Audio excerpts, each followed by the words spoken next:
Morning, everyone. It's Friday, end of the week, and this is your pre opening comment. It's video number 625, and try and hit that like button and don't forget to subscribe.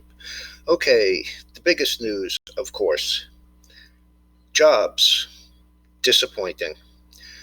Up 49,000, which was pretty much in line with expectations, but nonetheless a really crappy number. Um, U6 was 6.3, which is also a disappointment, and regular 11.1.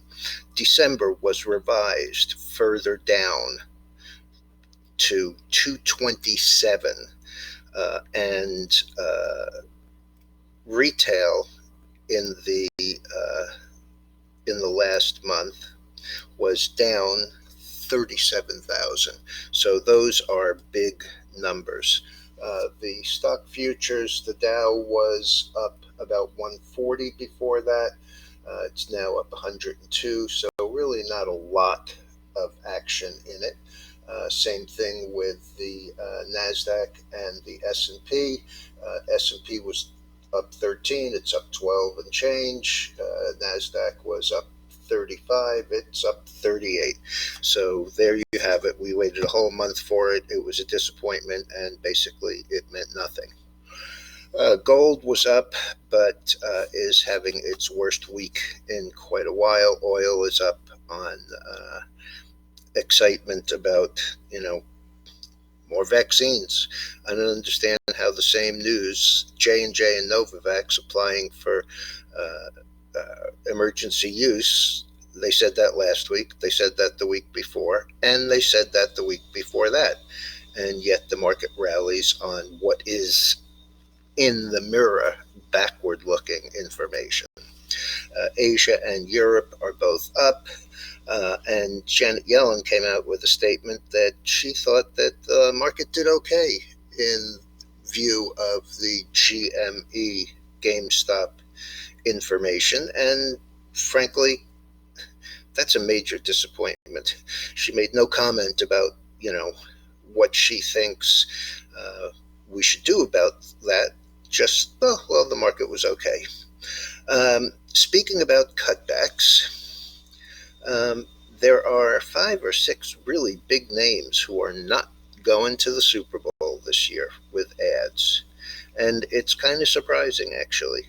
PepsiCo, Coca-Cola, Bud, the Mexican avocado growers, which has been, pretty prominent, Audi, and Hyundai.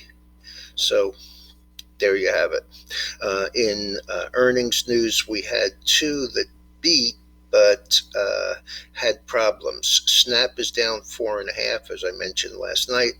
That is on the fact that the new Apple iOS update changes some privacy settings, and so it will be difficult until they get it figured out for Snap to kind of micro focus on where the ads go. And Peloton, which looked like a beat, came out with some increases in shipping costs that are hurting profits, and their stock is down 12. Okay, also, and this you'll find interesting, I think, Luckin is back. In fact, it never really went away. Yep, LK, Luckin Coffee, the Chinese company, and I was really surprised. It actually has an OTC symbol since it was suspended on the New York, and that symbol is LKNCY. And if you're curious why I'm bringing that up, it's because Luckin filed for bankruptcy this morning here. Now, what's really surprising is the fact that Luckin fell from 50 to $1.25, but prior to this news, it actually was back up in the $12 to $13 area. And even though last I looked, it was down about 5 or 6, the stock is still 775. So why do I bring it up? I bring it up as a warning. Again, don't buy bankrupt companies. The equity is the first thing to go. I'm sure that there will be people who will pile into it because of the name and the fact that they recognize it from before and they remember how it got to 50. And I'd make an over or under bet on $6 today. As far as where it closes, that would just be cut in half, but still $6. So there you have it. The shot on the screen here is the bonds, and as you can see, the bonds broke yesterday's low and have moved lower. In fact, they also broke the low that I was talking about before over here.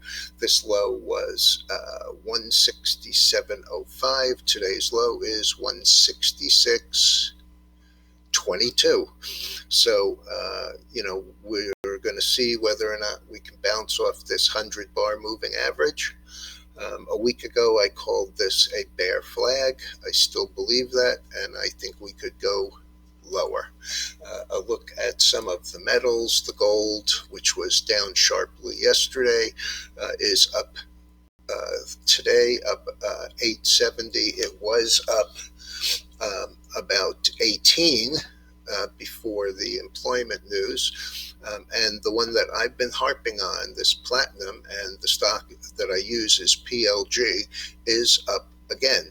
And I just want to, I'm not trying to beat a dead horse here, but I want to show you the difference between what gold looks like with a top here and a move lower. In fact, this week breaking the 50-week moving average and headed for this number, which is 1767. I mentioned that last night, but it is 1801 and it is up on the day.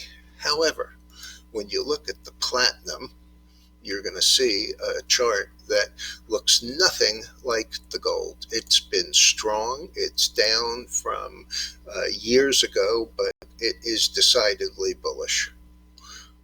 It rallied off this low here at 560, and in a couple of months managed to get to 1,035, so almost a double, consolidated again. Had a move here on the breakout from roughly 900 up to 1163, and on a closing basis, on a weekly, we're challenging the high close. So while I really like the gold and I like the silver, and actually I was thinking about adding an SLV call position yesterday, but figured I'd wait until today's employment numbers and see how it acted.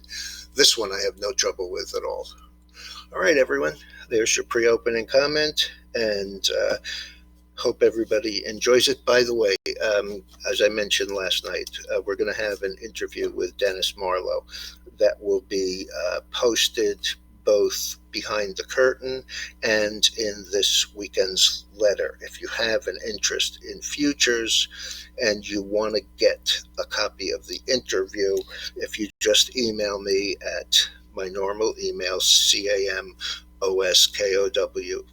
pardon me, wrong one, CAM at moneyinfo, all one word, MONEYINFO LLC.com. Or you can go to the Discord page and direct message me. Great Wise Oz. All right, everyone, have a good weekend.